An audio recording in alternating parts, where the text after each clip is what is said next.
The wind of Cinder Ash Basin rose like a warning when she stepped into the open. Heat shimmered across the red earth, carving her silhouette into something fierce and wind-forged. Anna walked without hesitation, hair sweeping across her cheek like black fire as she crossed the yard toward the man waiting at the fence line of Hart's Hollow. Gideon Hart didn't move. He stood anchored to the post he'd been tying, the silence of years etched into his bones.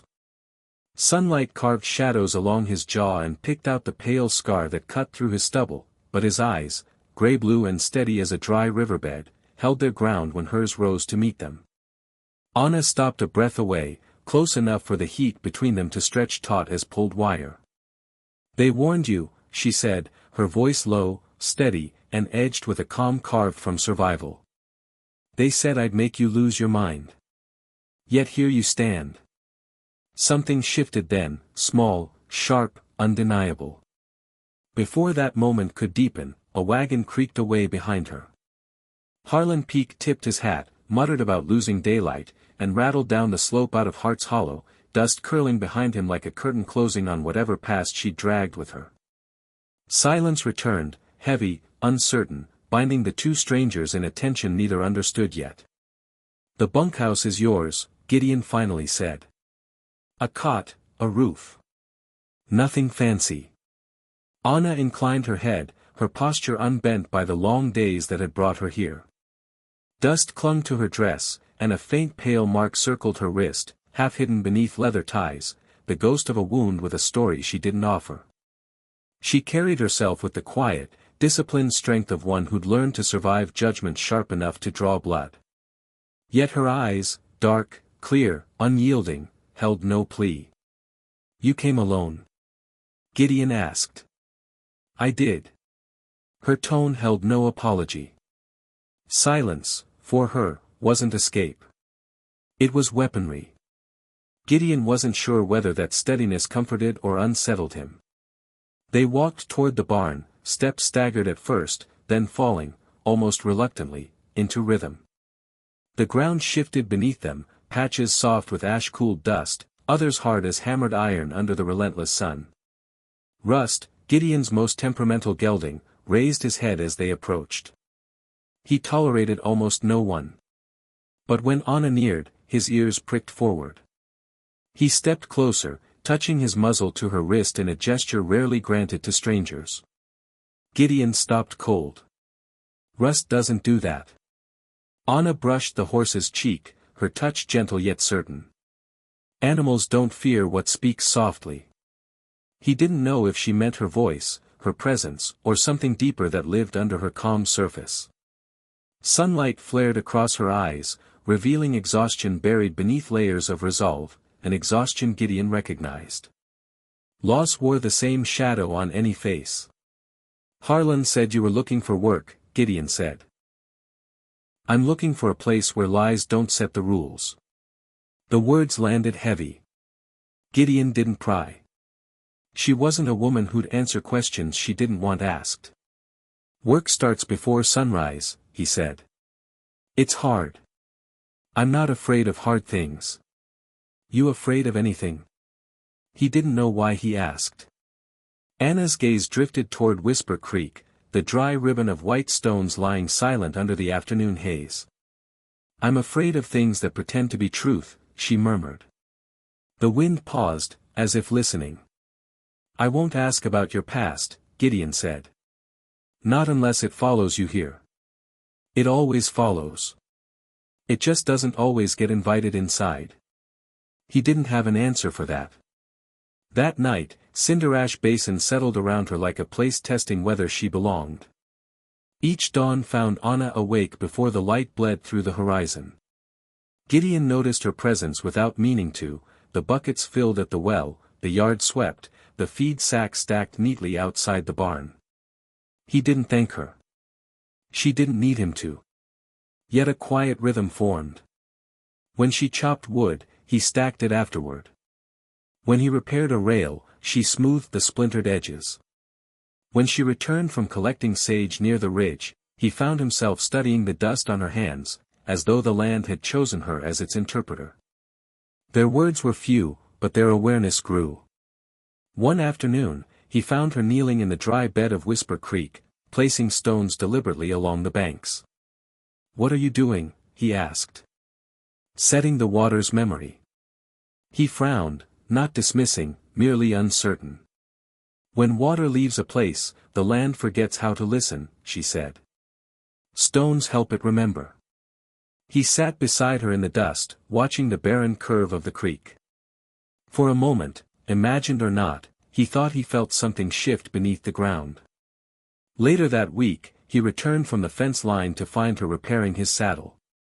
Leather stretched across her lap, her braid dark against the dusty light.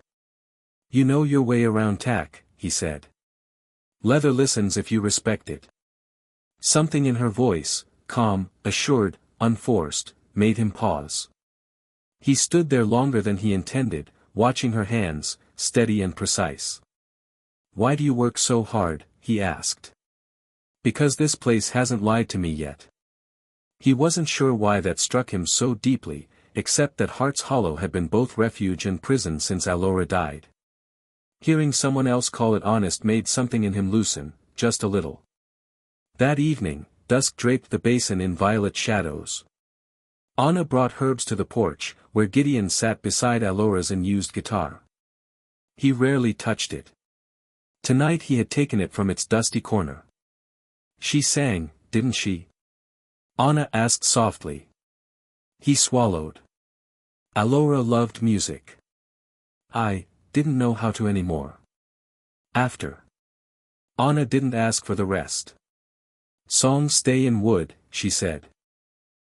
"Long after the hands that played them are gone." A breeze stirred the lantern flame. Gideon's thumb brushed a string. The note trembled into the night. Anna's quiet gaze steadied him in a way that surprised him, and scared him. "Some truths come slow," she'd said once. He wondered whether this was one of them. The heat changed first, restless, unnatural. Even the horses felt it, stamping nervously. The wind died, leaving a heavy stillness. Anna felt the shift before Gideon. She paused mid-sweep, eyes narrowing toward the barn. "You feel that?" she asked. He did. And he didn't like it. A faint smell threaded through the air, burning hay. Anna ran. The barn crackled with the first hungry flames crawling up dry hay. Gideon sprinted after her. She beat at the fire with a shovel while he hauled bucket after bucket of water. Smoke burned their throats, heat blistered their skin. A beam cracked overhead. Gideon yanked her back just in time. "This didn't start on its own," she said. And he believed her. They fought until the flames shrank to smoldering embers. Anna knelt, breathing hard, burns raw on her arm. Gideon reached for her. But hoofbeats thundered into the yard. 4 men. Barrett Sloane leading. He reined in with a cruel smile. "Trouble followed you, seems." Gideon stepped protectively in front of Anna. Solid. Unmoving. "What do you want, Sloane?" he asked. "To see the damage.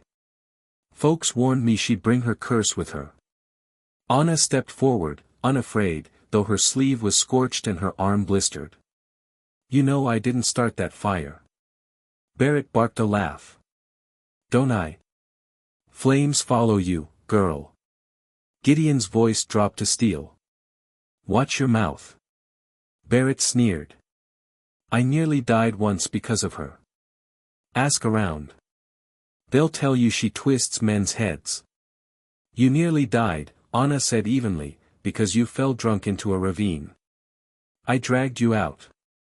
I kept you alive." "Or bewitched me," Barrett snapped. "She saved this place tonight," Gideon said. For the first time, Barrett faltered. Anna lifted her burned arm. "If I wanted fire, I wouldn't have fought it." The truth settled like cooling ash. Barrett stepped closer, fury raw in his eyes. "She doesn't belong here." "She does," Gideon said. The word stunned everyone, including Anna. A gust swept the yard, pulling dust into a spiral. From Whisper Creek came a faint sound, dripping. Impossible. Yet unmistakable. Barrett's men shifted uneasily. This isn't over, Barrett spat. But his certainty had cracked. He rode off, men trailing behind. Only when the hoofbeats faded did Gideon turn to Anna. Smoke streaked her cheek, her braid scorched, her breath unsteady, but her spirit unbroken. "You saved my home," he said. "I saved what was worth saving." Night settled cool and quiet around them. And from the creek bed came one more soft trickle, as if water remembered its way home. Gideon led her inside to treat her burns. She didn't argue. He gathered water, cloth, salve, but when he reached for her arm, she stopped him gently. "Why are you doing this?" she asked. "Because you fought for this place," he said. "For me." Her eyes softened, just a breath. "Some truths grow slow," she whispered. Gideon nodded. "But when they come," he said, echoing her earlier words, "they come like water." In the quiet cabin, under the returning breath of Whisper Creek, something long silent in both of them finally stirred awake.